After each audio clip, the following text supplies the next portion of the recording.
حضور صلی اللہ علیہ وسلم کے پاس ایک مہمان آ گئے رات کے وقت میں. جب وہ آئے تو حضور نے پوچھا کھانا کھانا ہے؟ تم نے کہا کھانا ہے. جھوٹ اور بھوک کو جمع کرنا منع ہے. کہا جی کھانا ہے. تو حضور صلی اللہ علیہ وسلم نے فرمایا ازواج مطہرات کے گھروں میں پتہ کرو کچھ ہے. حضرت ام سلمہ کے گھر میں پتہ کیا تو کہا یا رسول اللہ 4 دن سے روٹی نہیں پکی.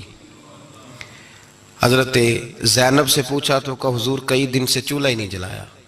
حضرت عائشہ صدیقہ، حضرت میمونہ، حضرت سودا، تمام گھروں سے بظاہر یہ دو جہاں کے شاہ ہیں پر پاس کچھ رکھتے نہیں.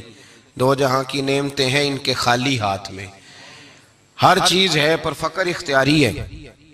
کوئی شے نہ ملی تو نبی پاک صلی اللہ علیہ وسلم نے مسجد میں اعلان کیا، فرمایا کون ہے جو میرے مہمان کو روٹی کھلائے؟ ان لفظوں کا حسن کوئی حسن والا ہی سمجھ سکتا ہے. فرمایا کون ہے جو میرے مہمان کو کھانا کھلائے؟ تو ایک صحابی لے گئے اور اٹھے وہ صحابی جو صحابہ میں غریب تھے. کہا حضور میں لے جاؤں گا، میں لے کے جاؤں گا. اور یہ بخاری مسلم ہے. حضور نے فرمایا لے جاؤ. وہ اب صحابی گھر لے گئے اور بیوی سے مشورہ کیا. کہا بھلی مانس گھر میں کچھ ہے؟ تو اس نے کہا تھوڑا سا بچوں کے لیے کھانا رکھا ہے، بچوں کے لیے. اب صحابی اپنی بیوی سے کیا کہتے ہیں؟ کہتے ہیں بچوں کو بہلا کے سلا دے. اور رسول اللہ کے لیے نہیں، رسول اللہ کے مہمان کے لیے. کہ بچوں کو سلا دو.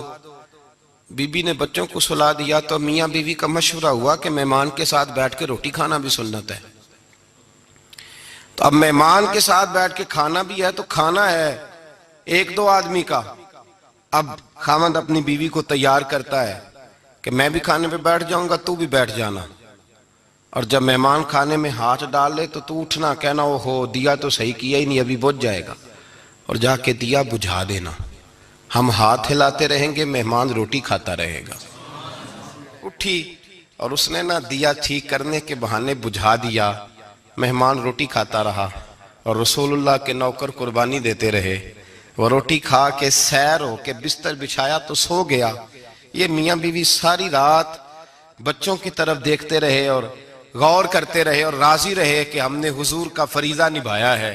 قربان جاؤں محبوب پہ، بے خبر ہو جو غلاموں سے وہ آقا کیا ہے. صحابی کہتے ہیں میں فجر کی نماز پڑھنے مسجد آیا، پہلا قدم رکھا تو میرے کریم بولے. حضور نے فرمایا رات جو تو نے اور تیری بیوی نے عمل کیا ہے خدا کو بھی بڑا پسند آیا ہے، محمد مصطفیٰ کو بھی بڑا پسند ہے. اور پھر ایک لفظ اور ہے حدیث میں، ایک روایت میں کچھ جملے اور بھی ہیں. حضور نے فرمایا جب تو اور تیری بیوی رات مہمان کے ساتھ ایثار کر رہے تھے نا تو عرش کا مالک تمہیں مسکرا کے دیکھ رہا تھا.